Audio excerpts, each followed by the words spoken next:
नमस्कार। मैं दिल्ली से गुलशन पहुँचा। जैसा कि आप जानते हैं, हमारी संस्था फाइट फॉर जुडिशल रिफॉर्म के नाम से काम करती है। हमारी कोशिश हो रही है कि देश की सभी अदालतों के अंदर ऑडियो वीडियो रिकॉर्डिंग होनी चाहिए। जो प्रोसीडिंग होती है उनकी कॉपी जैसे आपको मिलनी चाहिए, लिटिगेंट्स को मिलनी चाहिए। उससे कितना बेनिफिट्स होगा, कितना लॉस होगा, इसके लिए आज हम खड़े हैं 30 हज़ारी कोर्ट के अंदर। हमारे साथ एडवोकेट श्री बसंत वल्लभ मिश्रा जी। इस पर अपने विचार करेंगे, इसके क्या बेनिफिट, क्या लॉसेस है। देखिए, बहुत बहुत आपका धन्यवाद कि आप ऐसे मुद्दे को लेकर एक सर्वे करा रहे हैं। मुझे लगता है we are living in age of right. हम अधिकारों के एज में रह रहे हैं जहां हर व्यक्ति अपने अधिकारों की दावा करता है, और we are living in age of knowledge and information. तो इसमें जैसे राइट टू इन्फॉर्मेशन एक्ट आया कि हम जो भी वादी हैं या जो भी हम किसी ऑफिस वगैरह में कुछ एप्लीकेशन डालते हैं, हम अपना स्टेटस जानना चाहते हैं। उसी प्रकार कोर्ट के अंदर क्या हो रहा है, जो लिटिगेंट हैं या एडवोकेट्स हैं या knowledge persons who are seeking knowledge, even they will become aware how court proceeding conducted.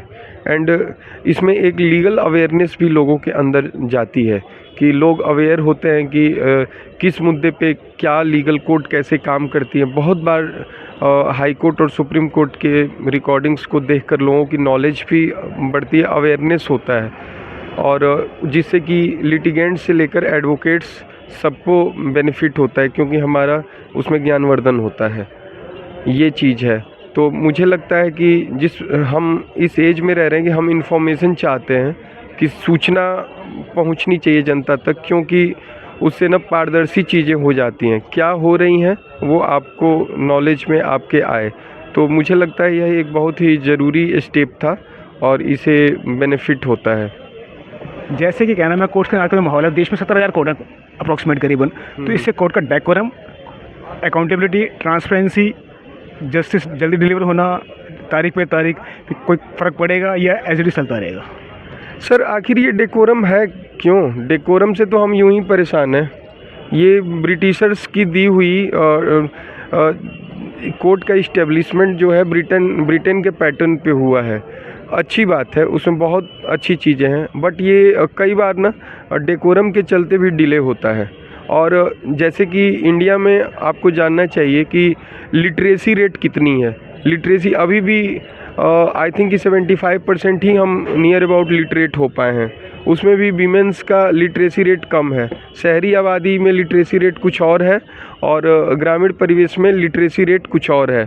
तो कोर्ट की जो प्रोसीडिंग है, भाषा मान लीजिए कि कहीं इंग्लिश है, और ग्रामीण परिवेश में लोग अपने अपने लोकल लैंग्वेज को बोलते हैं। तो डिकोरम की आप बात न कीजिए, भाषा भी कई बार कोर्ट की भाषा भी अपना पूर्ण रूप से अभिव्यक्ति न करने में दिक्कत आती है। तो इसलिए डिकोरम पे कोई असर नहीं पड़ेगा, और ना ही कोर्ट में डिले की कोई दिक्कत है। जो भी हो रहा है वो दिखाई दे रहा है, इसमें दिक्कत क्या है। और जो कोर्ट के अंदर हो रहा है वो बाहर दिखे, इसमें क्या किसी को दिक्कत हो सकती है। इससे तो कोर्ट के और स्टाफ से लेकर जजेस से लेकर एडवोकेट भी अलर्ट रहेंगे कि हमारी जो भी हम काम करें, जैसे ऑपरेशन थिएटर होता है, जिम्मेदारी बढ़ जाएगी। हाँ, जिम्मेदारी बढ़ती है, रिस्पॉन्सिबिलिटी बढ़ती है। ये तो अच्छी बात है जी। जैसे भी आपने बात करी भाषा की, तो एक सेकंड, जैसे अभी आपने बात करी भाषा की, तो भाषा के मामले में क्या है कि हर आदमी लिखना पढ़ना नहीं जानता। तो ऑडियो वीडियो रिकॉर्डिंग से कम हमारी बात कह पाएगा, सुन पाएगा, समझ पाएगा। इसका एक बेनिफिट मिलेगा मेरे ख्याल से तो जी, क्योंकि बेनिफिट ये होगा ना कि कोर्ट की मान लो किसी मुद्दे पे बातचीत हो रही है, किसी लैंड से ही रिलेटेड मुद्दे पे, किसी कोई अपना पोजीशन को लेके या स्टे को लेके किसी ने केस किया हुआ है, तो उसमें मान लीजिए कि वो इलिटरेट है, लेकिन वो जब रिकॉर्डिंग बाहर आती है कि जज साहब ने क्या कहा, क्या सुना, तो उनके जो जानकार लोग हैं फिर से उसको सुनकर उन्हें सजेस्ट कर पाएंगे। तो मुझे लगता है कि यह एक क्रांतिकारी कदम है। और क्योंकि हम ना समय समय के अनुसार नॉलेज, और हम ये एक ना सिविलाइजेशन का एक न्यू पेडेस्ट्रल है कि हम कितने और सिविलाइज्ड हो रहे हैं, हम कितने और मॉडर्न हो रहे हैं।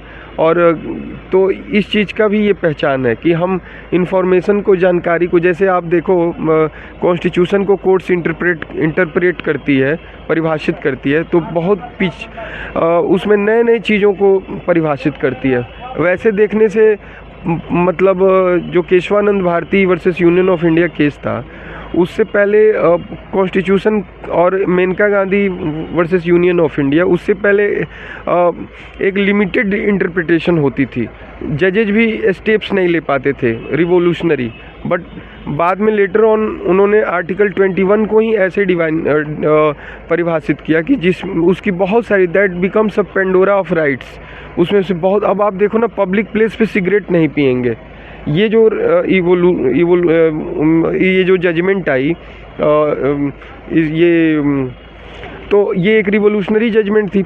अब किसी आम आदमी को बोला जाए कि ये कैसे राइट हो सकता है, नहीं हो सकता है। That is also different facets of right, different dimension of individual right. तो ये चीज़ है सर, इससे व्यक्ति अवेयर होगा, और मुझे लगता है कि ये लीगल रिवोल्यूशन में ये बहुत बड़ा क्रांतिकारी कदम है। इंडिया के लीगल इससे लिटरेसी भी बढ़ेगी, लोग अवेयर होंगे।